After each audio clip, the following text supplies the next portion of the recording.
He learned to enter apartments as if they were rooms already lost. Doors yield differently when money has paid for them, when fear has signed where ink refuses. On a windy San Francisco night that scattered fog across hills like sheets shaken over a long table, he stood outside a warehouse loft and met the lock with his patient hands. The city's neon softened itself in the rain. Distant ships shouldered across the bay like slow, lit animals. He had the face of a man nobody could describe afterward, not because it was plain, but because it arranged itself precisely for the witness expected. A contractor for the foreman, a medic on a late call, a neighbor with a polite complaint. He believed in preparation the way others believed in saints. He believed in exits. Inside, the loft arranged its truths without vanity. A low couch, a row of plants trained to light the light they got, a table with rings from glasses that had refused coasters, a framed photograph of a woman on a beach with wind deciding who she would be in 10 years. He read rooms quickly. He read this one slowly. He listened for the sound he had learned to love, the sound that carries the story of a human beyond shoes and breath, the page turning. From the second room it arrived, the soft, decisive lift and fall of paper. He centered himself, the way divers become honest with water. He stepped forward and found her not in bed, not stalled over a sink, not afraid in the way his employers always predicted, but cross-legged on a rug with a pen in her hair and a map of the Alps opened across the floor. Her mouth formed a word that wasn't his name. He had many names to offer, none that would be right. He gave her the one he used on jobs that paid more than their invoices could hold, coal. She said nothing with it. She touched the pen in her hair like a blade that preferred ink. He knew her file by heart. Heiress to a family that legal pads would never fully list, quiet to the point of suspicion, habitual runner of pre-dawn miles, graduate of a school that taught people how to ask questions governments would rather not answer. He did not know that in the picture frame by the window she had carved a line only she could feel with her fingertips. You do not own what you cannot love. He bound her gently, because cruel ties wake a room's old gods. He spoke to the air instead of to her, because words turned toward victims become anchors. He wrapped her in a blanket that looked accidental, the way kindness can look when you are paid to be efficient. He left the map on the floor because he had learned not to put away other people's horizons. He carried her with the care of a man who knows the weight of a future he is not allowed to keep. The van moved through a city that pretended not to see. Bridges do not judge, they hold. He kept his eyes on the road and his attention inside the cage of his ribs, where a set of rules lived like chained dogs. Do not know what you have taken. Do not ask who you deliver. Do not imagine their hair on a pillow you own. The night agreed to be quiet. The rain kept its hands to itself. They boarded a chartered flight that cataloged their luggage as air. The cabin's low light transformed faces into intentions. He settled her into the rear seats, fed warmth into the small system of her body where fear had turned lights off, and waited for the engines to convince gravity to let go. Above cloud, the world sharpened. Stars behaved in their old way. He looked at her and understood something he could not disown. She was not the kind of person who breaks. She was the kind who bends until the metal remembers what it was asked to do.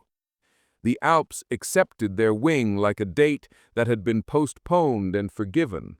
Snow had learned to be there so long it stopped counting itself. The estate waited on a slope that looked bred to hold it. Stone and glass arranged in the grammar of money that enjoys pretending it is restrained. He handed her to men with names that sounded like decisions, and the door performed the noise of endings. Cole's employers paid on time. They always did. He closed his ledger with fingers that did not belong to him and flew back toward a city with his name written on no building. This was, after all, a ransom. It had gone the way ransoms go when love is not on the bill. 5 years later, he walked into a hotel in St. Moritz and saw her reflection before he saw her. Mirrors do not lie, they choose. She was waiting at the bar with a glass that had once held courage and now held water. Snow outside had arranged itself into a card trick performed without audience. He reached toward the past because the present would not make sense without it. Her file had said heiress. Her shoulders now said architect of other people's ruins. When she turned, her face remained the same as the photograph that had found its years under glass, and then the differences made themselves known. A steadier mouth, eyes that had exchanged innocence for tools. She did not call security. She did not run. She did not pretend not to know him. She invited him to sit with a gesture that had begun as a courtesy and ended as a command. He noticed the scar at her wrist, faint as an old river in summer. He noticed the bracelet over it, a chain so fine it could only be made by someone who had learned how to keep shackles and jewelry undistinguishable. She asked nothing with her mouth. The question lived in the arrangement of her shoulders. He said little with his. He had long ago learned that the first truth you offer is a rope you may have to pull yourself out with later. Her name arrived like a verdict. Aria. That night she did not sleep. That night he did not leave. In the morning she asked him to walk. People who have survived cages understand corridors better than most. They chose a path that clung to the mountain like a sentence reluctant to end.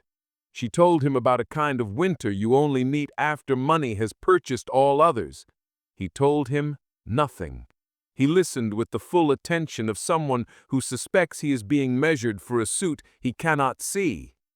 At her chalet, which pretended to be smaller than it was, she taught him how the snow speaks, not to the ear, to the old animal inside the body that once kept fire and fear. It said, "You will end where you begin, unless you decide not to." She poured coffee that could stand without a cup. She offered it without asking whether she took sugar, as if sugar had already confessed its loyalties.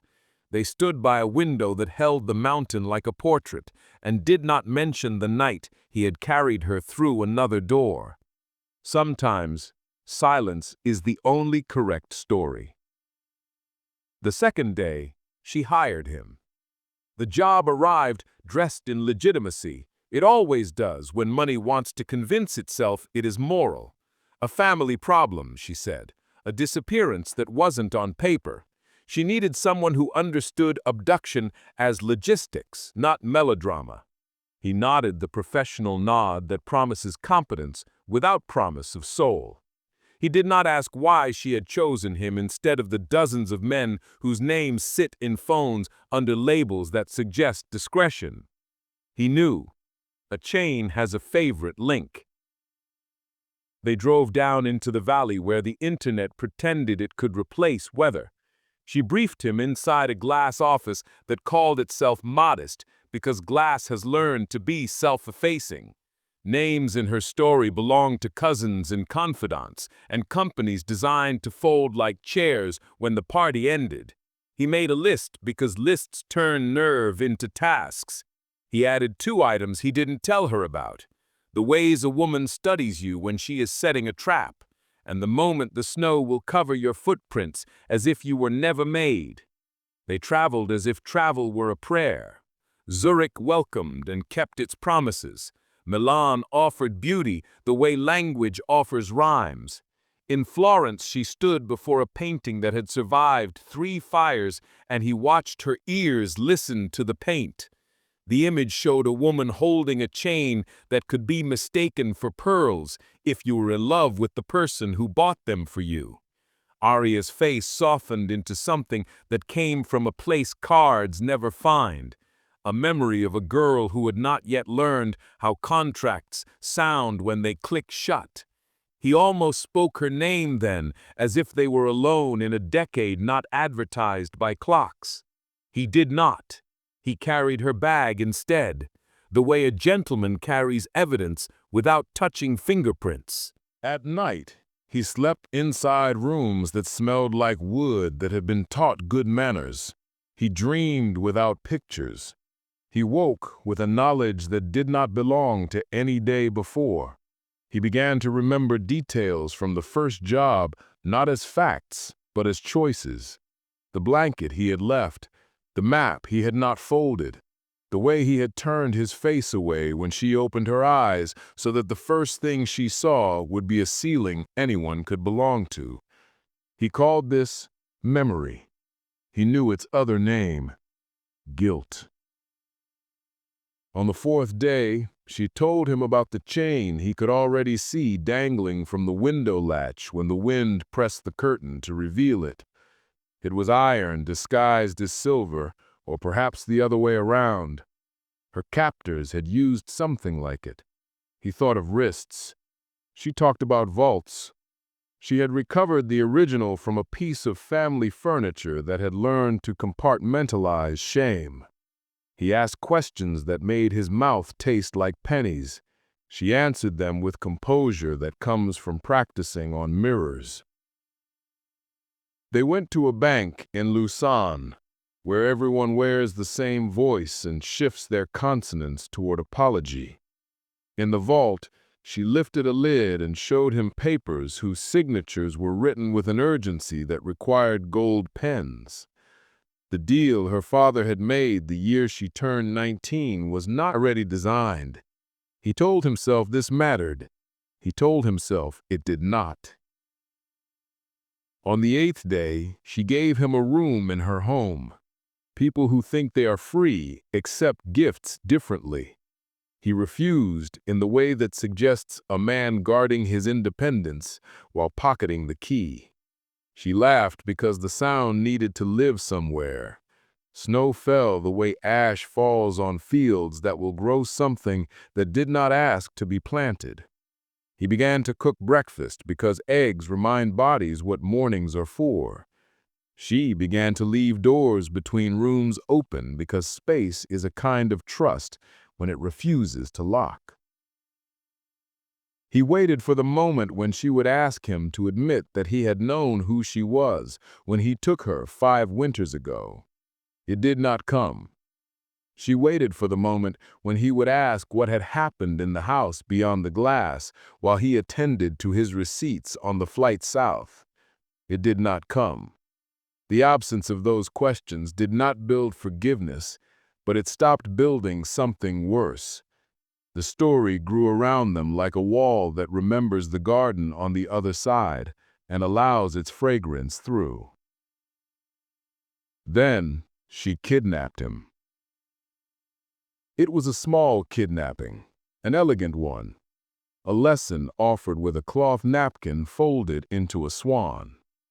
It began with a phone that left reception where maps pretend nothing happens, a car that would not start, because cars sometimes respond to the weather of human choices, and a cabin that had been stocked by hands that planned meals and outcomes with equal care. She let him in with the composure of a host. She closed the door with the respect of someone who understands hinges better than judges. He did not resist, because resistance would have required a lie. Inside, she asked him nothing. She took his watch and set it on the table because time had not been kind to either of them and needed to be told to sit. She placed the chain he had seen on the window latch across his wrists, not tight enough to bruise, tight enough to say, "This is not a metaphor." She sat opposite him, legs folded, the mountain behind her performing its old entertainment, staying. He waited for anger to enter and do its business. It arrived, tried the handle, and left. In its absence, Something else took a chair, understanding, that difficult guest, the one who eats slowly and notices the salt. She told him the story of the night he had carried her from the rug with the map on it. She described the smell of his coat, the shape of his breath, the silence that had protected her in the van more than the blanket had. She described the house on the mountain where money buys loyalty from people who pour wine when asked to pour blood. She described a room whose windows were too large to be kind, where she spent 3 days outlasting every face. On the 4th day, she was invited to sign. She signed nothing. They released her because some men cannot keep any door closed if their fathers are watching. He asked her then to remove the chain, because stories told in chains do not sound like anything but chains. She did not. She asked him if he had ever loved anyone he was not paid to leave. He answered that work had allowed him to fold attachments like maps, to be opened later only if the terrain insisted. She nodded as if the terrain had called him by name and found him absent. He told her he did not know whether he had gone back to San Francisco or forward to here. She recognized the shape of his sentence. People who had been a commodity understand how grammar leaks from contracts. They ate soup that tasted of people who had boiled bones longer than patience. He drank water as if convincing it to remember its river. She removed the chain after night had taught their eyes to behave in darkness. She led him to a room that held a bed the way a harbor holds a ship, like a debt paid. They did not touch. They slept like people who understood what it costs to surrender a position and did it anyway. In the morning, she returned his watch. It had gained no minutes. Some devices do not dignify captivity. Their work resumed with a precision kinder than affection. They traveled into small offices where men have learned to say no with a smile and yes with a cough. They watched footage of doors almost closing and noticed hands that reached. They followed money through shells that had names more lyrical than their contents. They found the cousin whose disappearance she had invoked, a person who had traded their place at the family table for a seat beside a man who liked to bury his mistakes under ice. Aria spoke to this cousin with the voice people use when the past has expired but still requests cake. Cole watched without needing to be introduced. Some reunions hire witnesses to prevent history from lying. It ended, as most elegant disasters do, at a party with candles. Wealth always imagines fire loves it. The chalet perched on its haunches and allowed men who had learned to dress their violence in silk to practice toasts. The cousin's new employer presided with the kind of charm that turns audiences into accomplices. Aria wore black without performing tragedy. Cole stood near a window and counted men whose hands never left their jackets. The first shot found a wall. The second found the air. The third found a man whose body had sold itself more times than any desk should record. Candles taught the room the old lesson: fire belongs to itself first. People ran the way sheep run, all in one direction unless a smarter animal moves. Cole did not run. Aria did not either. They moved through the house as if it had been built to let them in. It had not. They left through a door that opened onto the slope where the night had folded snow into its coat. Behind them, men argued ethics with bullets. Ahead, the mountain accepted 2 figures walking close enough to share heat, and not so close that one could blame the other for falling. When they returned to a city where mourning turns money into news, he gave notice to the part of his life that pays with envelopes. He did not do it loudly. He did it the way people leave churches when they have already forgiven God, quietly enough that the wood does not notice the footsteps. He moved his few belongings into a small room whose windows refused to apologize for their view. Arya returned to her office and wrote letters to men who did not like to be reminded of their handwriting. They saw each other without ceremony, the way seasons visit countries that have stopped needing announcements. They learned to cook eggs to each other's degree of patience. They learned which bridges are least windy. They learned where in the city light lifts itself as if it were proud of its work. He told her one thing the chain had asked. He said that what he had done 5 winters ago had a shape, and that he could carry it without making it her job to make it lighter. She answered in a language made of weather. She said that some storms are named after people only so we can forgive the sky without kissing it. He kept expecting her to leave. She kept expecting him to confess. When neither came, they did something rarer. They stayed. The past, however, counts itself whether invited or not.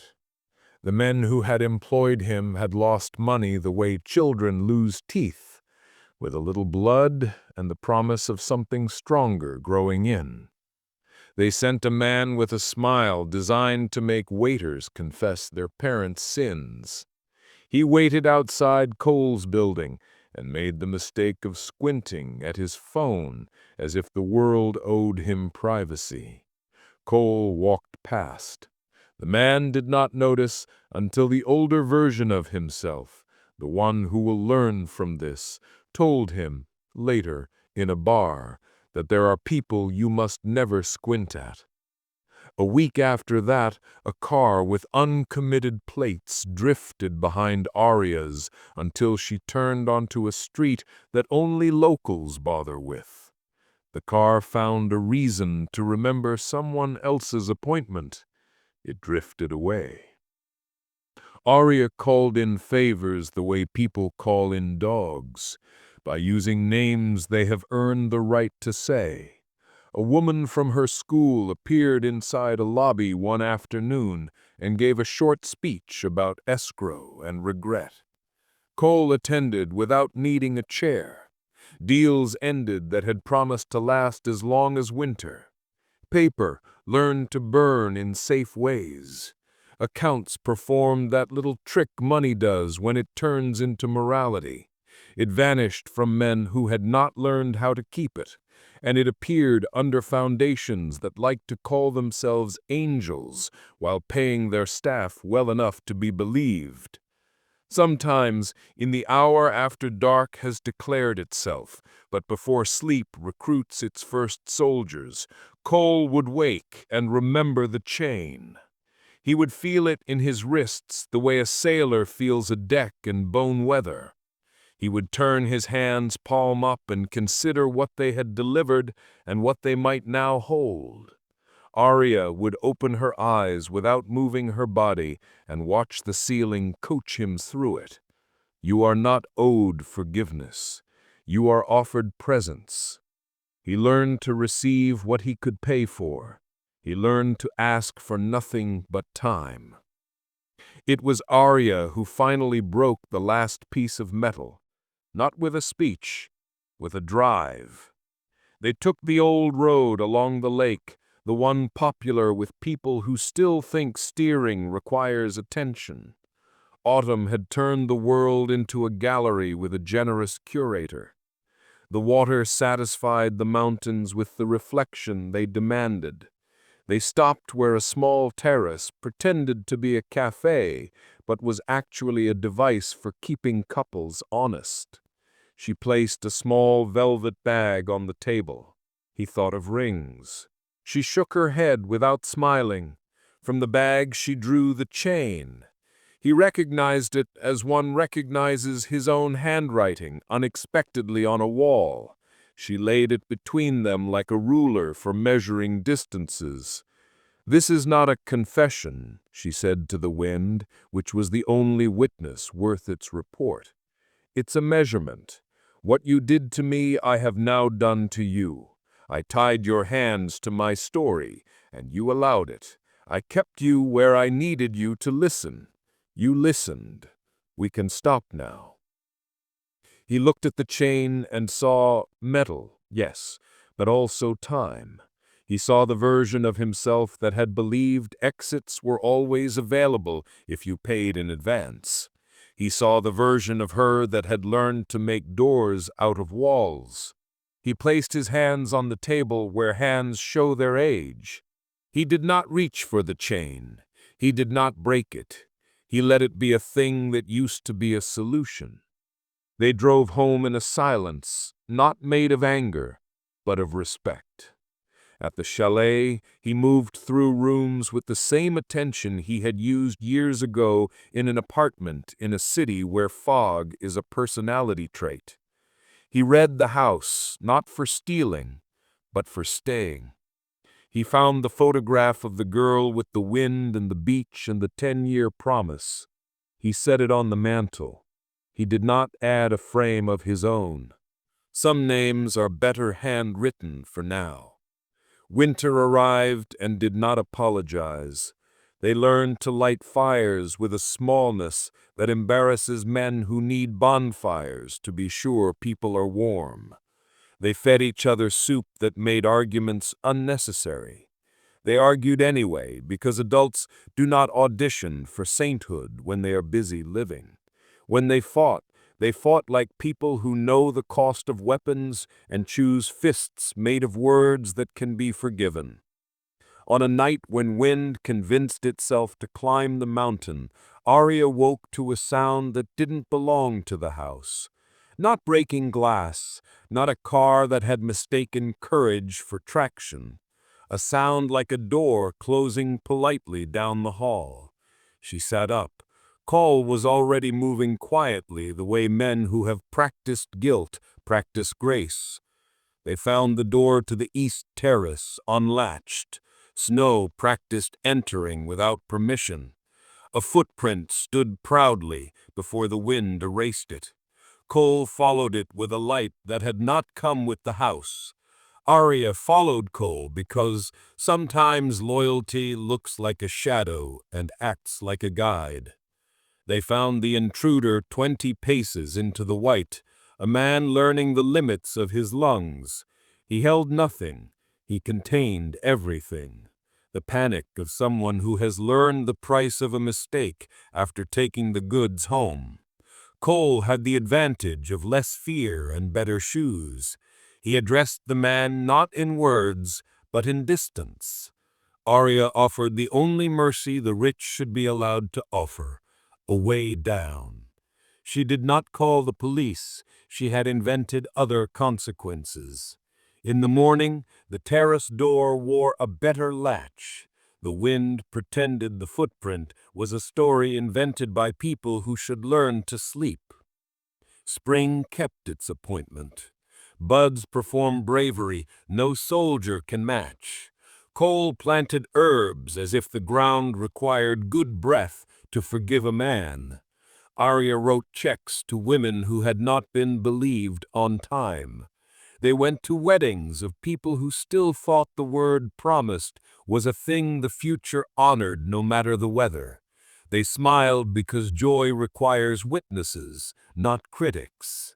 They cried toward each other with the economy of grown people who save tears for the correct purpose, washing the eyes. He never asked her to marry him. She never asked him to leave. They built a life like a cabinet.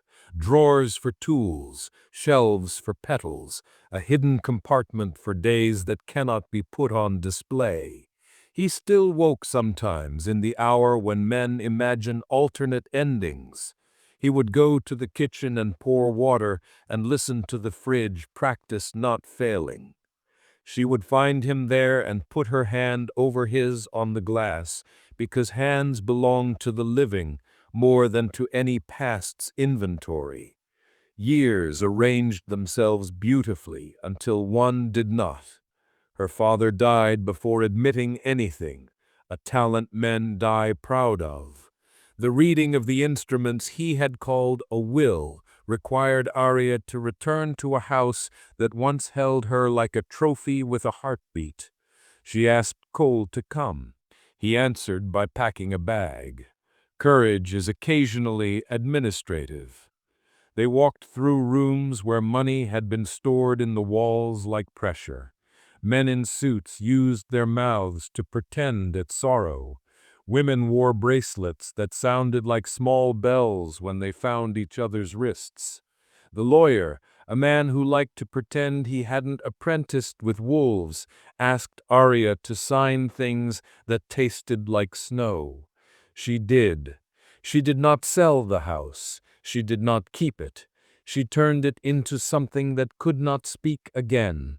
A school where girls learned that a chain can be metal or a sentence, and how to refuse both. The men in suits smiled the smile reserved for tax advantages.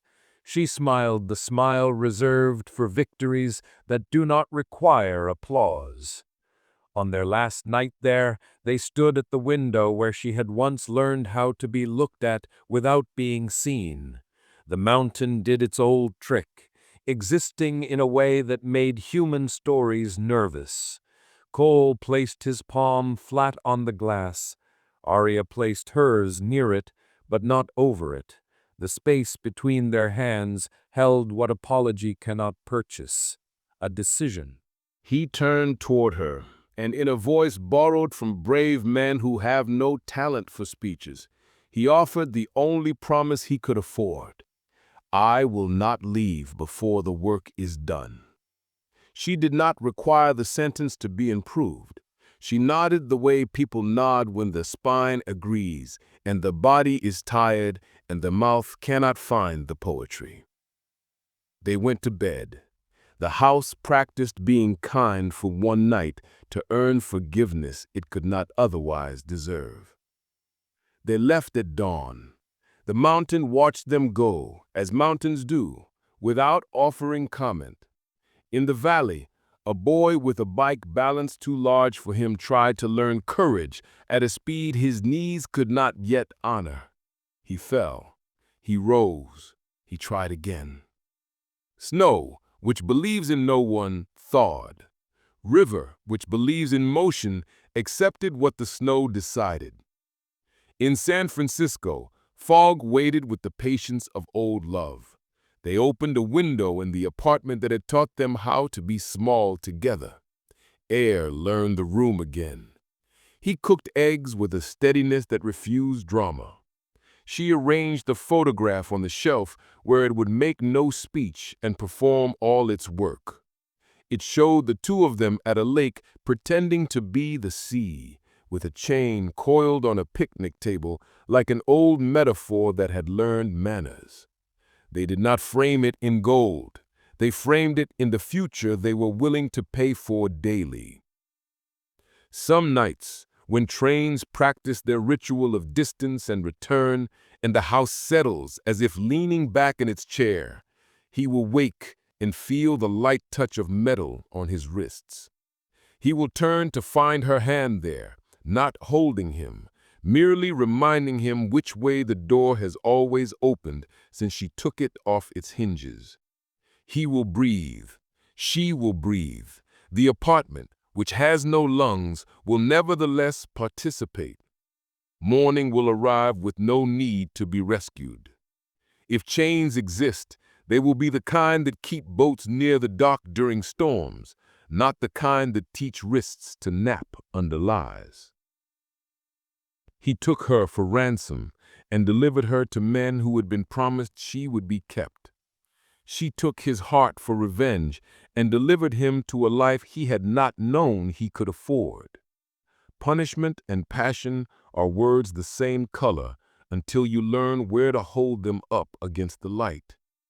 In that light, their story does not apologize for what it cannot refund. It pays daily. It counts joy as interest.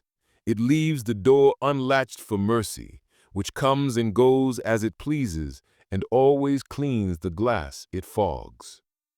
If there is a ledger, It lives in the kitchen drawer beneath the spoons, written in a hand both of them have learned to share. It does not subtract. It does not divide. It records in simple words the one fact that matters. We stayed.